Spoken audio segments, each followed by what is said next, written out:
ఈ వేదిక మీద ఇంతకు ముందు కూడా మాట్లాడాను, సమాధానం లేదు. ఇప్పుడు చెప్తా ఉన్నా, శాంతి కుమారి మీకెవరికి భయపడదు, భయపడింది తప్పుని నేను చేయలేదు కాబట్టి మిమ్మల్ని ఎదిరించి మాట్లాడగలుగుతాను. నా భర్తకి న్యాయం చేసుకుంటాను, నాకు న్యాయం చేసుకుంటాను, నా బిడ్డకి న్యాయం చేసుకుంటా. అంతవరకు మిమ్మల్ని వదిలే ప్రసక్తి లేదు. ఒక ఆడదాని కన్నీళ్ళకి లంకా నగరం భారతంలో ప్రతి చోట ఇదే జరిగింది. మీకు మీకు అదే జరిగింది. ఏం చేస్తామో అదే జరుగుతుంది. మా శేఖరికి అన్యాయం చేశారు, మీకు అన్యాయం అయిపోయింది. అన్యాయం కాదు, న్యాయం చేశారు. ప్రకృతి న్యాయం చేశారు. అంకితం అయిపోయాను. పెళ్లి చేసుకొని రాలేదు, ఎవరికి పిల్లలకి రాలేదు. చంద్రశేఖర్ రెడ్డిని పెళ్లి చేసుకున్నాను, చంద్రశేఖర్ రెడ్డికి బిడ్డను కన్నాను, చంద్రశేఖర్ రెడ్డితోనే ఉన్నాను.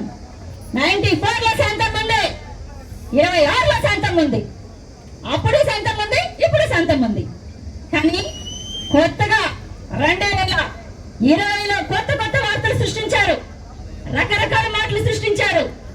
శేఖర్ రెడ్డి గారిని రాజకీయంగా ఎదుర్కొనే దమ్ము లేక ఎక్కడో శాంతి కుమారి పూజలు చేసుకుంటూ హైదరాబాద్ లో ఉండే శాంతమ్మని బయటికి లాగొచ్చారు. ఏ విధంగా లాక్కొచ్చారు? మాత్రం బయటికి రాలేరు.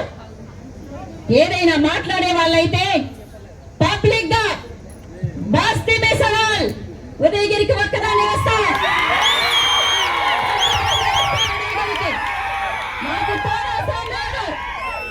నాకు తోడవసరం లేదు, ఎందుకంటే నేను నిజానికి తోడు ఉండదు, ఒకటే ఉంటుంది ఎప్పుడు. అలాంటి నిజం నేను ఉదయగిరికి వస్తాను. ఎవరైతే శాంతమ్మ ఏ తప్పు చేసిందని మాట్లాడారు, శాంతమ్మ వల్లే ఇదంతా అన్నారు. ఏమి శాంతమ్మ ఏం చేసింది మీరు చెప్పచ్చు. ధైర్యంగా ఇలాంటి మీటింగ్ పెట్టండి, పబ్లిక్ మీటింగ్.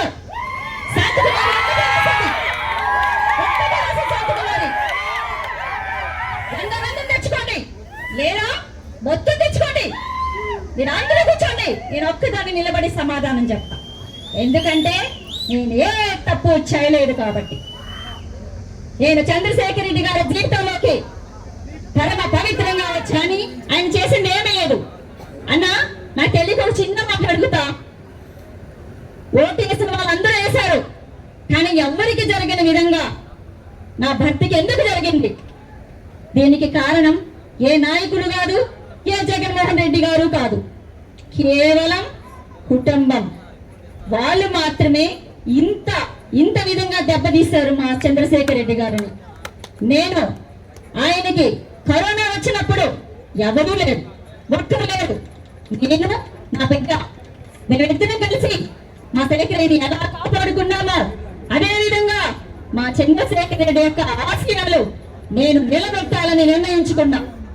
నా భర్తకి జరిగిన ఆ అన్యాయానికి న్యాయం జరిగే వరకు శాంతి కుమారి పోరాడుతుంది, పోరాడి తీరుతాను. నా భర్తకి నేనే శక్తి నిలబడతాను. నాకు చాలా మంది తమ్ముళ్ళు వచ్చారు, అన్న తమ్ముళ్ళు లేని శాంతమ్మకి చాలా మంది అన్నలు, చాలా మంది తమ్ముళ్ళు, చాలా మంది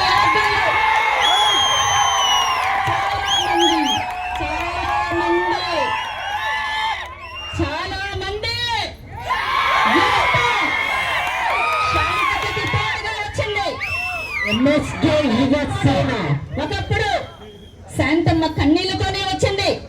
నేనే తప్పు చేసి ఎప్పుడు కూడా ఒక ఆడదాన్ని అణగదొక్కాలని ప్రయత్నించకూడదు. చంద్రబాబు నాయుడు గారు ఈ పద్దు మహిళా పక్షపాతి. మహిళల్ని గౌరవించడం అంటే ఆయన దగ్గరే నేర్చుకోవాలి. ఈ పొద్దు మాకెంతో సపోర్ట్ చేస్తున్నారు.